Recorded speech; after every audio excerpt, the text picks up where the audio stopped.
this is Bob Sorrentino from Italian Roots and Genealogy, and be sure to check us out on our blog, www.italiangenealogy.blog, and our great sponsors, Your Dolce Vita, Italy Rooting, and Aviativo Casa. And I'm thrilled to have a very special guest today from the Chicago area. He's an author and been working in the Italian community, I think, for about 60 years, Dominic Candeloro. So welcome, Dominic. Thanks for being here. Nice to see you, Bob. So, I want to start with, because I think I read that I guess your parents came from Italy, correct? Not like myself, where my grandparents came.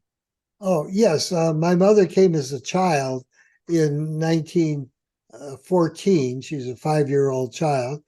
My father came as a 27-year-old veteran of World War I from Casoli in Abruzzo. So what year was that? 1925. So was that just before they put that, with the restrictions on, or was he able to get in? Well, as a matter of fact, it was after. And as a matter of fact, he was illegal. And in fact, he was doubly illegal. For some reason, I haven't figured it out. I should. I never asked. He never told. But he went to Cuba first and stayed for a while. It might have been a couple of years in Cuba, and then he took a ship from Cuba to New Orleans in August of 1935, 25, and he was a clandestine, illegal stowaway, and they caught him. And at first, in my first research, I thought they caught him and let him go. But now I found more information. They actually deported him back to where he came from. Well, a couple of weeks later, he came in on the same ship, and I don't know how he did it, but they didn't catch him. And he ended up in Chicago a little bit later and worked there for about 7 or 8 years before he married my mother in Chicago Heights. That's so interesting. That's funny. So was he able to become a legal citizen, or it didn't matter? Oh, well, it did matter. He married my mother. Maybe he married her for her citizenship. She gained citizenship naturally when she was born because my grandfather was a citizen. But during the 1930s, my father did apply for citizenship, but they didn't let him have it. He was studying for it, but when World War II broke out, he was declared an enemy alien. And then I now have new records that have just come through of a number of hearings that took place in downtown Chicago to investigate his status. And since he was without papers, they prevented him from getting it. They set up something for him to go to Canada and to apply for citizenship to the U.S. consul there, but somehow there was a problem with his employment, and they did not certify it. So he did not get his citizenship until 1947. And we're pleased that it happened, but it was a big rigmarole, and it was a big worry factor all during World War II. He was going down to downtown Chicago for several hearings, and they were threatened. He stayed out of trouble, because if he were deported, then my mother and the rest of the family would be very adversely affected. And there was some ruling that if your deportation meant gross negative consequences for American citizens, like your wife and children, then they would hold up on that, all other things being equal. but he had a good record, but he had to get people to vouch for him, and they sent out investigators who took testimony from neighbors that he was a good person, hard worker, and all that sort of thing. Wow, that is so interesting. Wow, that's a fantastic story. You know, my mom's parents, they were both enemy aliens. You know, when it first started, and by the end of the war, they had 4 sons in the service. Thankfully, they all came back. And but my uncle, who was left behind, he had to come through Canada in the late 40s, early 50s. Yeah. Well, I always say the World War II was the most important thing that happened with Italian Americans, because first of all, they were rejected as enemy aliens. And then just a few months later, that was dropped because they needed to draft the million Italians who served in World War II. They served, and the average service was about 30 some months. And that was 30 some months of intensive Americanization.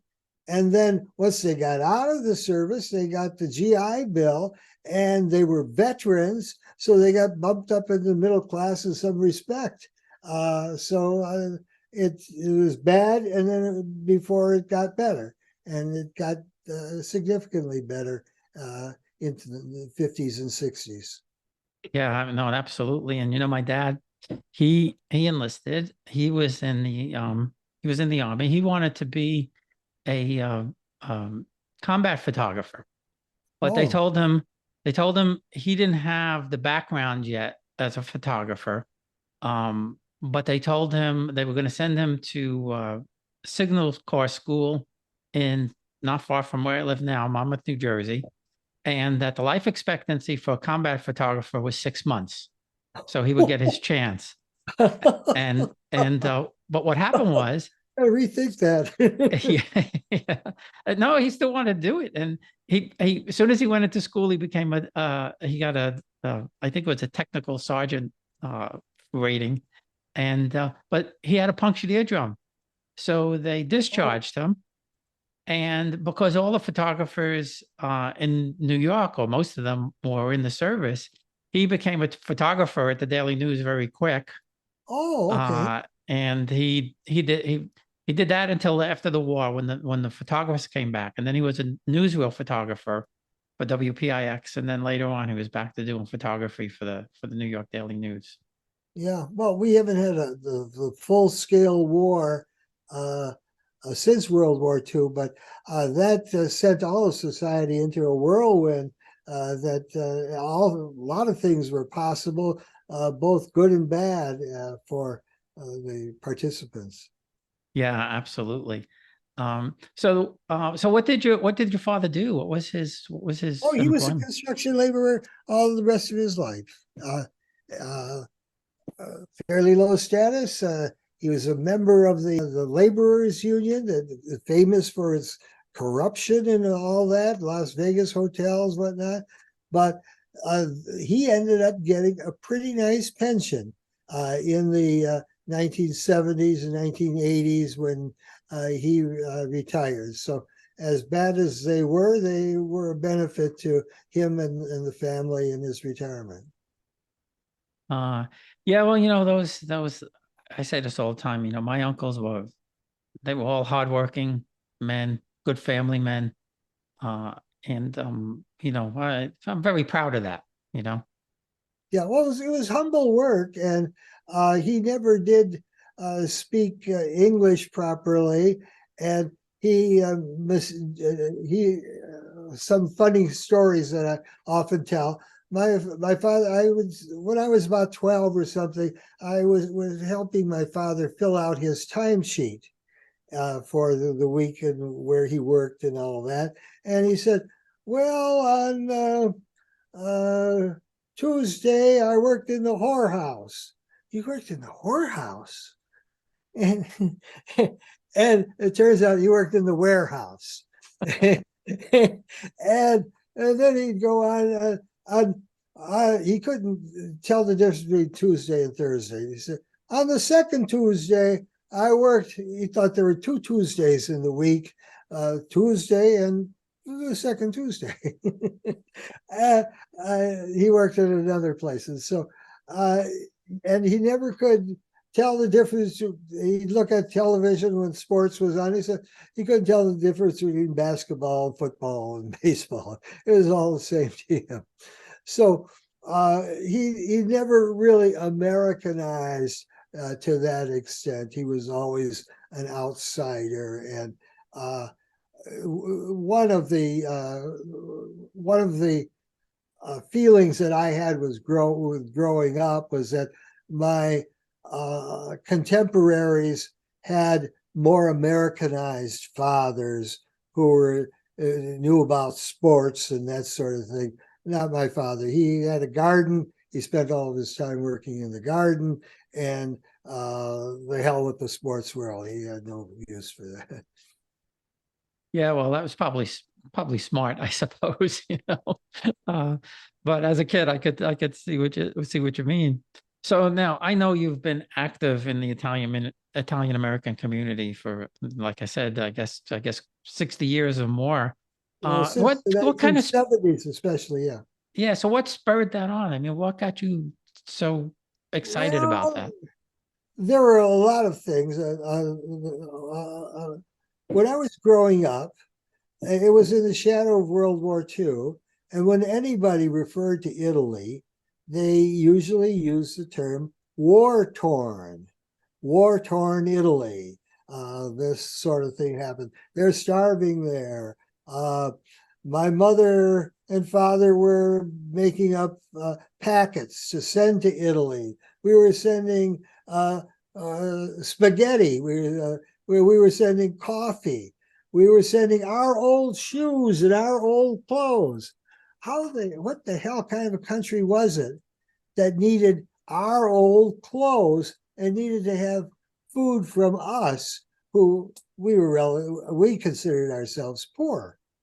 And and nobody at that time traveled to Italy. None of the immigrants traveled to Italy in the 50s. They didn't want to go back. Why would they ever want to go back? Everything about America was so much better. That was the thought of it.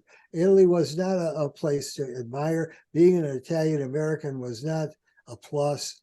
In schools, the teachers did not say, "Oh, how wonderful you have your parents speak Italian to you at home. How wonderful you could have two cultures. You know how wonderful the Italian culture is, the Renaissance artists and all that."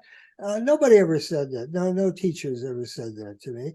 I went to a school that was mostly Italian American kids, and we had a culture within our own group, and we weren't really proud to be Italian.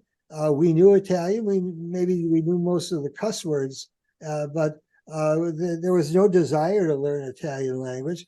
Our parents were not equipped to teach us Italian. Although I think my father had a little bit better education in Italian schools. He went to the 5th grade, and then he was in the military, got some training there. But it was not really possible. I went to Northwestern as an undergraduate, and on a scholarship, and I took French classes. French was kind of chic in the mid-50s because the American GIs had spent some time in France, and French culture was and French language were considered were respected and loved at that time. I should have taken Italian. My whole career would have been so much better if I had some formal education in Italian. I could always understand basic household conversation in Italian, but the rest of it, no. And there was no big effort to teach me Italian on the part of my parents or anybody else. But I had studied Latin in high school. And in college, I guess it was a sophomore, I went to see La Dolce Vita, and I saw a different Italy than I had ever imagined.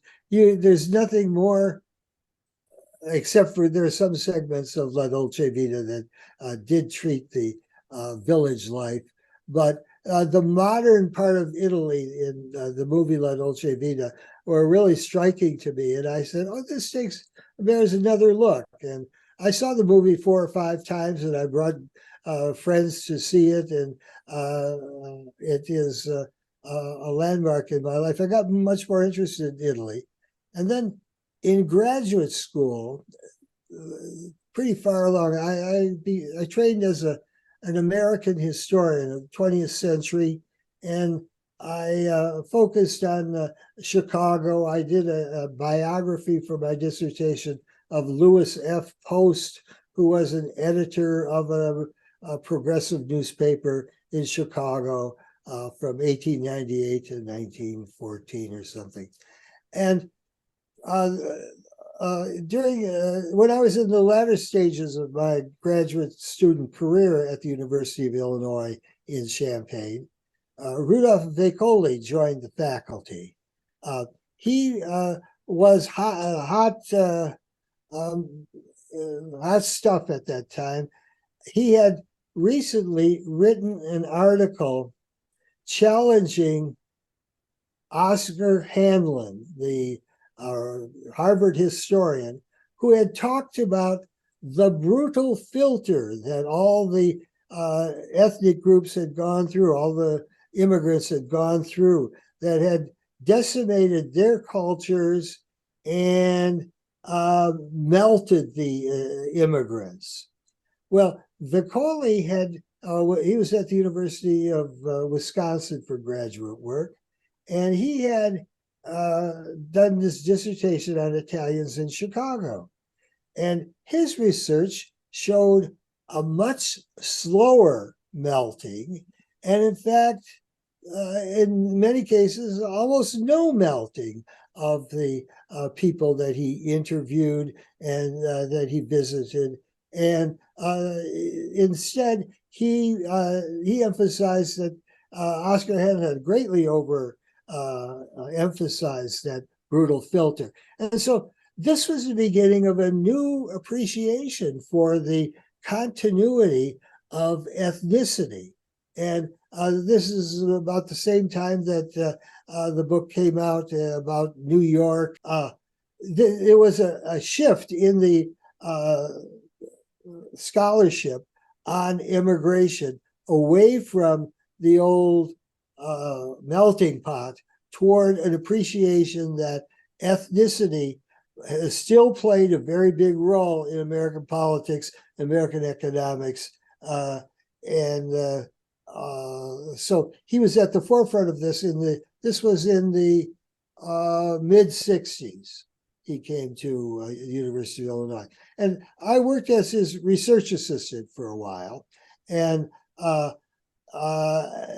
in the 1966, I think it was December of '66, he went to the American Historical Association meeting, and at that meeting, there was a side meeting with a bunch of very prominent Italian American scholars and they formed the American Italian Historical Association, and he was the first president of the organization. Little was I to know that I did a little bit of research on other ethnic historical associations and on the kinds of things that they did. And with the outcome for him was that any association that he headed would not be so filial pietistic. That was the term, filial pietistic. It wouldn't just be a PR organization for the Italian Americans, but be a real academic organization that just happened to focus on Italian Americans, and the fact that a lot of the people were Italian Americans, shouldn't change their points of view or influence things too much. They were to be scholars first. Anyhow, in the 1970s, I had an opportunity. I was at a seminar on quantitative history at the Newberry Library in the 70, I guess it was 77 or 7, it was 76 or 77. It was in the summer, and I had accepted a job in Lubbock, Texas, to teach American history. It wasn't a very good one, but it was reasonable. I accepted that job. But then word came that the University of Illinois Chicago needed a person to teach Italian American history and culture. And in a very hurried way, I went and applied for it, and they offered it to me, and I gave up Lubbock, Texas. This is all my life, and the life of all my kids would have been changed if we'd have gone to Lubbock, but we didn't. We stayed in Chicago, and the rest is history. The teaching at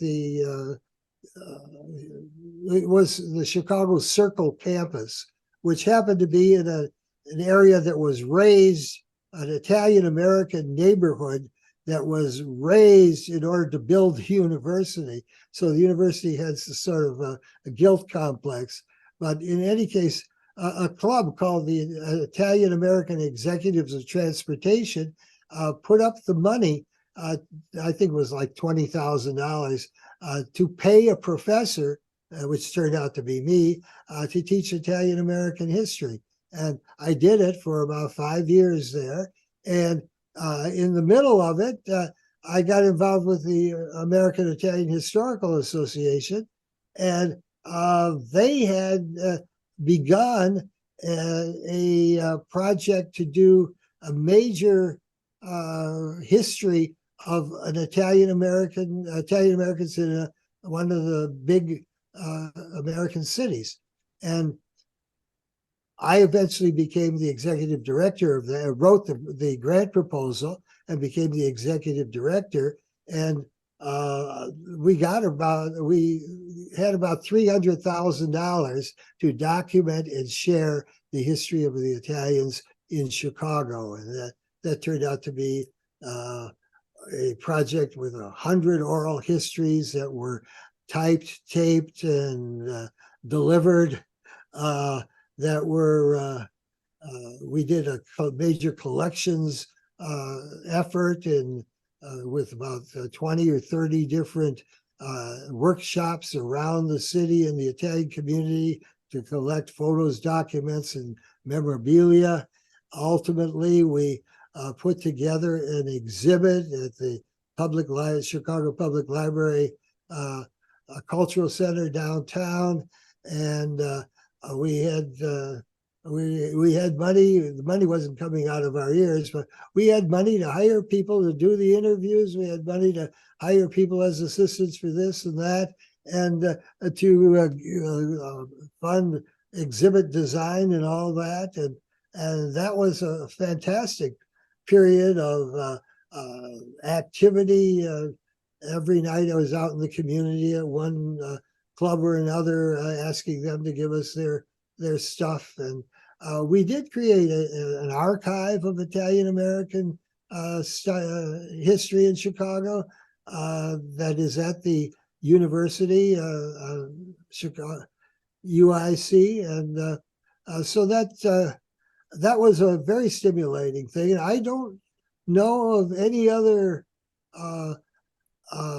It was a public programming and an academic effort. It wasn't just here's a few $100,000 to do something that's totally academic that will result in the publication of a book or two.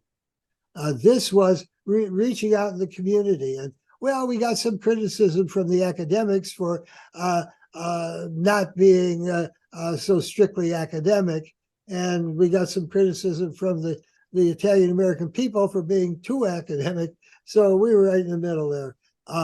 In any case, after that, the family went to Italy for a Fulbright year, and that was a fantastic thing. And into the 1980s, I stayed close to the American Italian Historical Association. I served as in various places, and I ran 4 conferences that took place in Chicago. I was, as I said, I was the president. I was the vice president, a newsletter editor, and whatnot. And in 2000, I was appointed as the executive director of the organization. And in that position, I did a lot of different things. I helped with create conferences in some major cities we hadn't attended. And we did an exhibit in 2005 at the National Archives in Rome about immigration not to be forgotten. And I got materials from 10 different American cities and scholars in those cities, mostly photographs, to illustrate the Italian experience in their towns. So I've been involved with the Italian Cultural Center in Stone Park since about 1977. Yeah. And I've probably organized 1,000 programs, whether they were 10 or 15 people together, or conferences for 350 people over 3 days at a major hotel on Italian American studies. And it's been fun. It's a lot of work, and a mixture of scholarship. I've written some things that I'm really proud of. I've written a lot of press releases. I've created a lot of flyers for events. I've curated. I've been editor of a couple of anthologies about Italians in Chicago.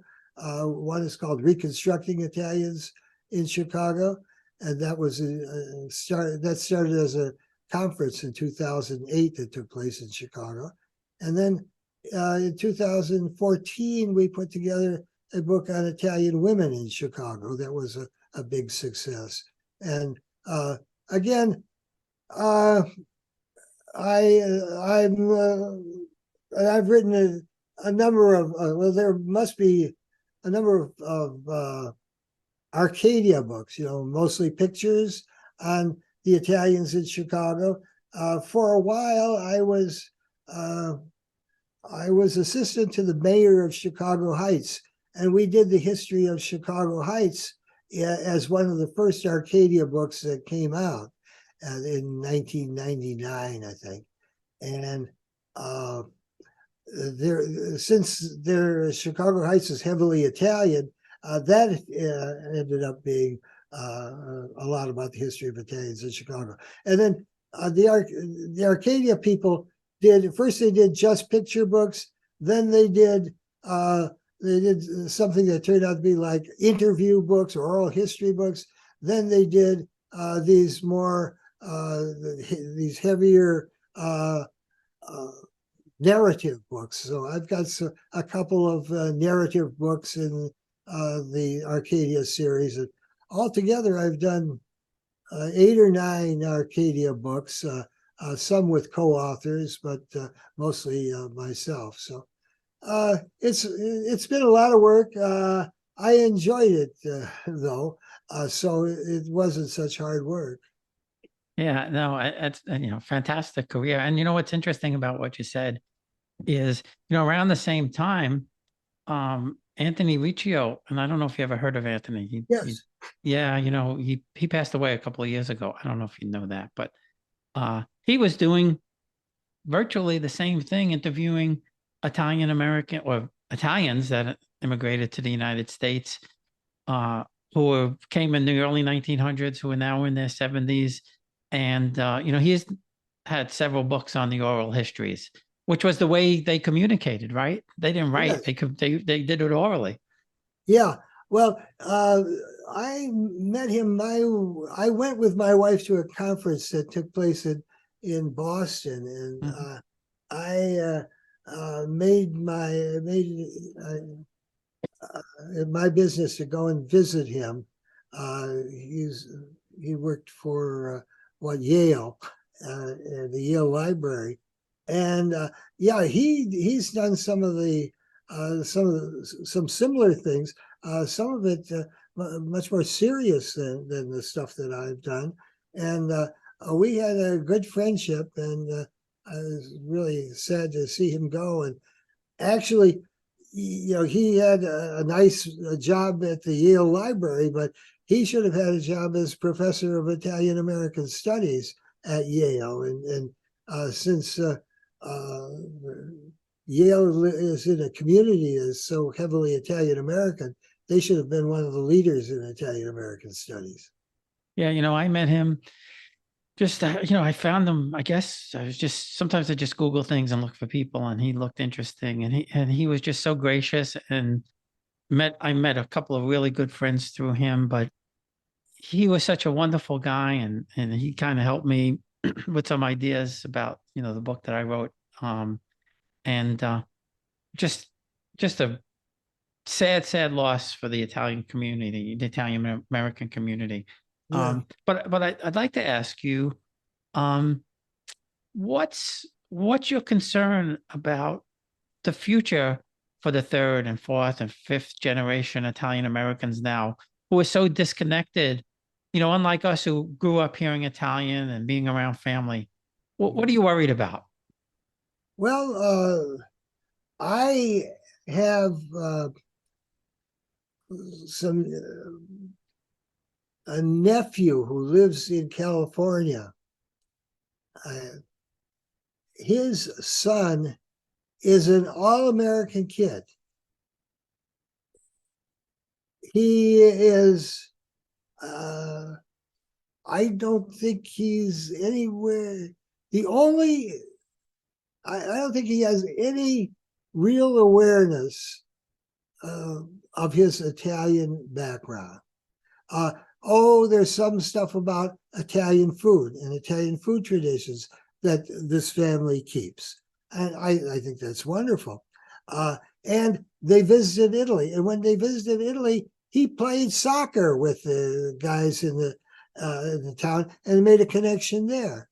But I don't think he has any relationship to the I don't want to say poverty, but to the darker side of being an immigrant, to the challenge of being an immigrant. These are all sort of positives of the Italian culture that he participates in, but none of the pain of being part of an immigrant experience. And so they'll never know it. But well, the reason for the Italian Cultural Center here in Stone Park and Casa Italia and all that is to try and perpetuate some of the Italian culture and appreciation, that sort of thing, and to carry on some of the traditions. But I don't know if that will succeed. The idea of having Italian American endowed professorships. Well, I think we have to show the flag among academics so that they don't forget us altogether. The recent, the university's interest in minority groups today does definitely not include Italian Americans. I always felt that we were part of the underclass or whatever. Although I know that times have changed, and Italians have prospered economically in a very fantastic way. I still feel I feel like the Italians did maybe in the 1920s when Sacco and Vanzetti were the object of the left wing or the intellectuals. Save Sacco and Vanzetti was the thing. Those poor Italians, those noble Italian workers. You don't hear that anymore. Italians are tough guys. They're the mafiosi. They're all very successful. They're right-wing politicians. They're whatnot, but they're certainly not people to be sympathized with and to try to understand. You hear on public radio, you hear people talking about social problems. Italian Americans are never social problems. They're never part of the solution. They're never part of the, well, they may be part of the problem in not wanting to change. But we are not a favored by the intellectuals. We're not a favored minority group. Anyhow, that thing has changed. The one glimmer of hope, I discovered family history. And I have been working on my family history for the past 2 years, starts and stops, and I probably did twice the work because I delayed so much.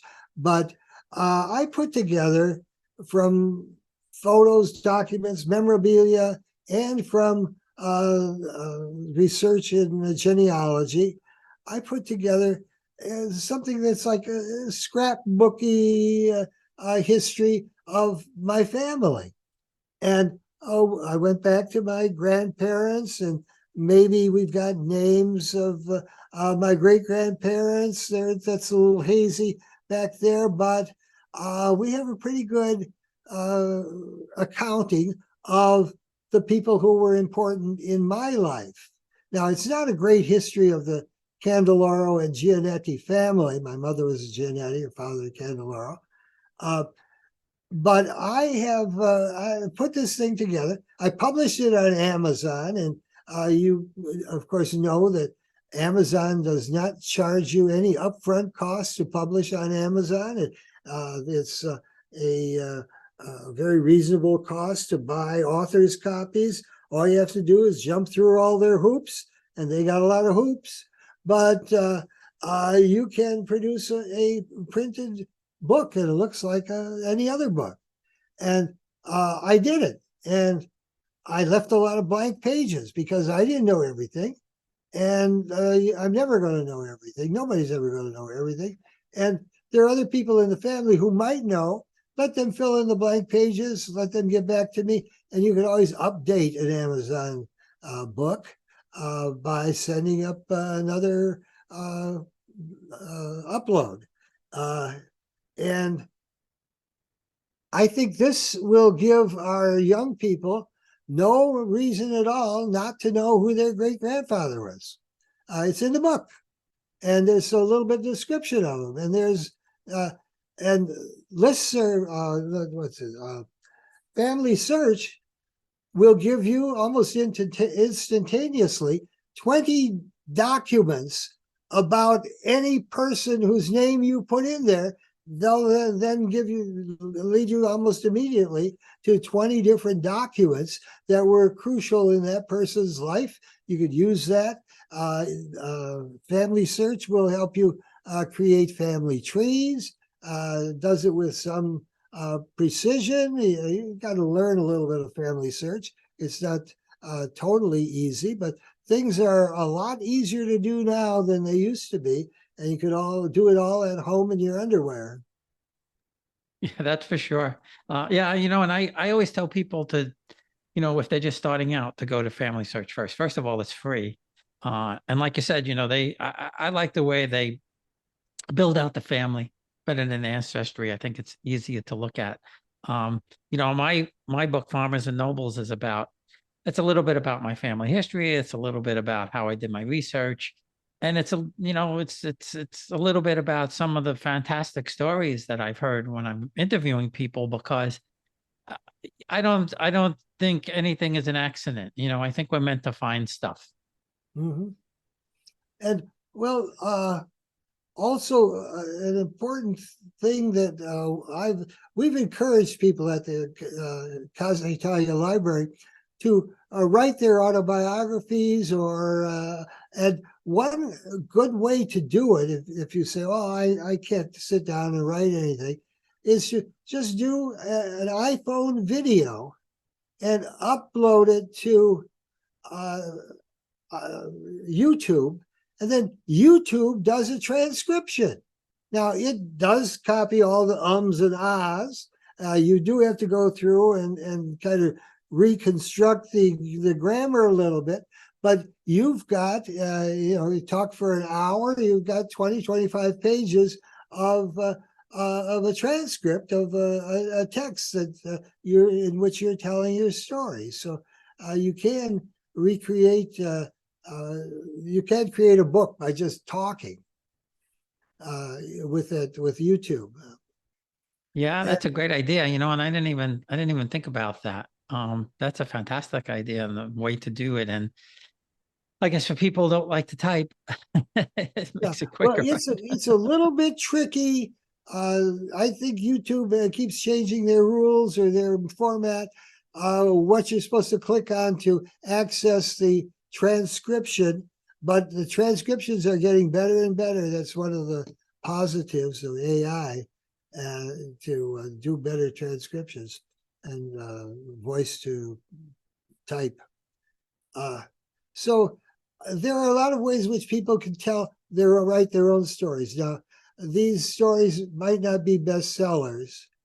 They might not compete with the literature that maybe are professional writers of Italian background who do Italian studies, but they can save the history of our family, maybe the ordinary stuff that was going on, and maybe some of the extraordinary stuff that happened in some families. There's always some little bit of excitement, some new, and then there are newspaper articles or clips that you can get about just anybody in the family. I found my sister, when she was in high school, was part of the Future Homemakers Association, and they had a state conference for high school kids, and she attended it, and that got into our local newspaper. And I was able to find this clip and put that, reproduce it in our family history. If you had a good local newspaper like we had in Chicago Heights, you can find those kinds of gems that talk a little bit about your family. Well, and I found my father was born in Scotch Plains, New Jersey. I still don't know how he wound up being born there, but I found the local paper there from the 1920s, and I actually found obituaries from some of my great grandparents in Italy in this little tiny mid New Jersey newspaper from 1927. Yeah. Well, the Chicago Heights Star used to report on little league games, on who the winning pitchers, who got 3 hits or 4 hits, and so you can recreate those moments from the past in your family. Sadly, those newspapers are gone. You probably have to search people's Facebook pages to find those kinds of references today. Oh yeah, probably. And to your point, I found that my aunt, my father's sister, they had things in there like she motored to Brooklyn, New York for vacation for 2 weeks in the summer of whatever, 1920 something. It's so amazing. Yeah. So I used to spend a lot of time in Chicago. I worked for Chase. And, Oh, and I used to go there, 5, 6 times a year, sometimes for as much as a week. And I'm ashamed to say, as a New Yorker, that some of my favorite Italian restaurants are in Chicago. well, Well, restaurants change. Italian restaurants, especially, they're maybe a generation and a half, 2 generations at the most. Then they get smart and want to have professions that don't take up 26 hours a day, like the restaurant industry does. Yeah, no, I know exactly what you mean. I had gone to restaurant school in the late 1980s, and it's a job and a half.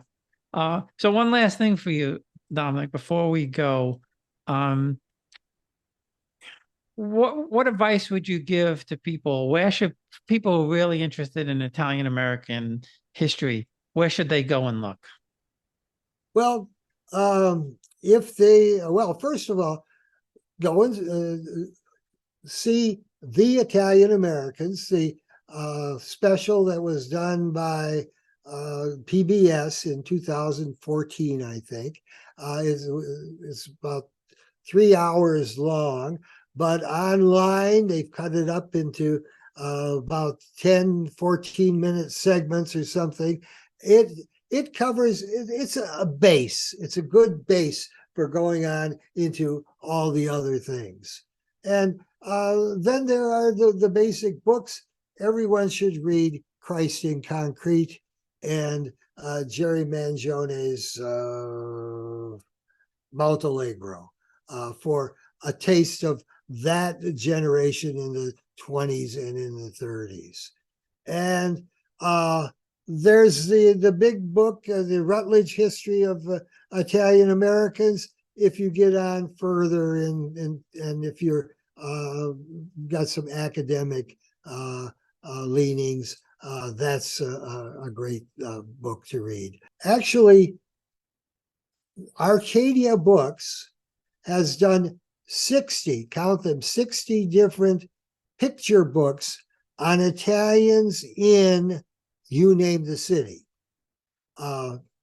And we have them in the Italian Cultural Center library, and there are 60 of them, and each of them has like 200 pictures of Italian American life in that city. Online, there are some good treatments of Italian Americans. One should join an organization, and in an organization, one should go beyond the social aspects that Italian American organizations and give them Italian intellectual, historical, or cultural content. So go beyond that. Watch films. Go to see the latest La Dolce Vita. Go to see the other great Italian movies that have been produced. Or there must be 50 great Italian movies that have been produced since World War II. To get a sense of it, visit Italy. Everyone who visits Italy wants to go back, and they're planning their second trip.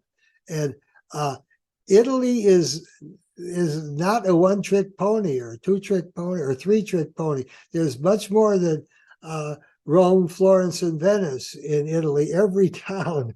My mother's hometown had built their church in 1170, and they have been living there ever since, and a little history has been happening here and there. And every town, every place has traditions and landmarks in it there. So you can really get a lot out of this. The Italian language, of course, the language is the key to the culture.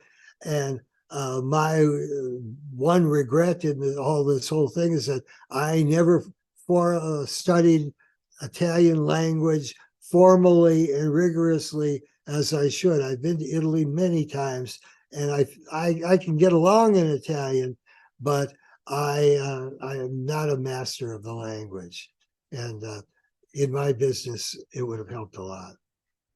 I know, I feel the same way. I wish the parents had taught us. I